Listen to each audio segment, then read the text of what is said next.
এই দেশের জন্য যে সবকিছু করলো তার কবরটা জিয়ারত করা যাবে না আজকে। আমি তার জন্য কোরআন শরীফ খতম করছি। হ্যাঁ, আমি জিয়ারত করতে আসছি। আমি বঙ্গবন্ধুর জন্য কোরআন শরীফ খতম করছি। কথা বলুন না। আমি বঙ্গবন্ধুর কবরটা জিয়ারত করা যাবে না আজকে। যেই দেশের জন্য সবকিছু করছে, যেই দেশের জন্য জীবন দিয়েছে, তার কবরটা যদি জিয়ারত না করা যায়, কে পারবে? এই 15 আগস্ট তার কবরটা জিয়ারত করা যাবে না। আল্লাহর কাছে বিচার দেব, আল্লাহর কাছে। আমার নাম মাওলানা ওলিউল্লাহ। আমি আসছি বরিশাল পিরোজপুর থেকে। আমি জিয়ারতের উদ্দেশ্যে আসছি। আমার পরিবার সহ আমরা বঙ্গবন্ধু তার বাড়িতে আজকে এইভাবে নির্মমভাবে 15 আগস্ট তাকে শহীদ করা হয়েছে। আমি আসছি তার জন্য কোরআন শরীফ খতম করছি।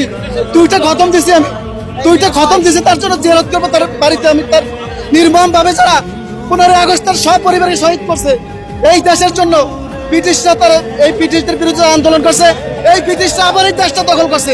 এই ব্রিটিশ বিনিয়োগ শক্তি না না আমি কোনো দল করি না। এই দেশ আবার ব্রিটিশ এবং পশ্চিমা শক্তি দখল করছে।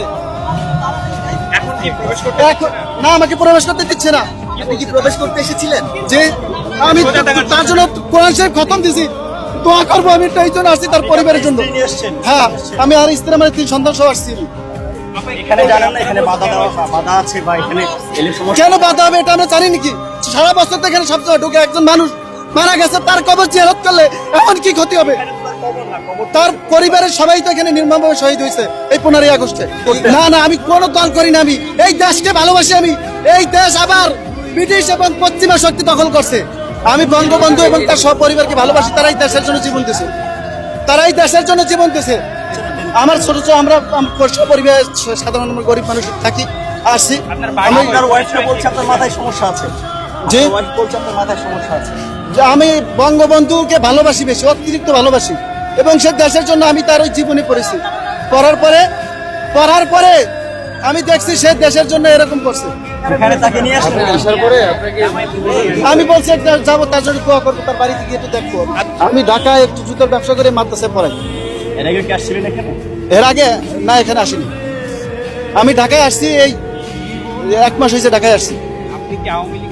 না না, আমি কোনো কিছু আমি করি না।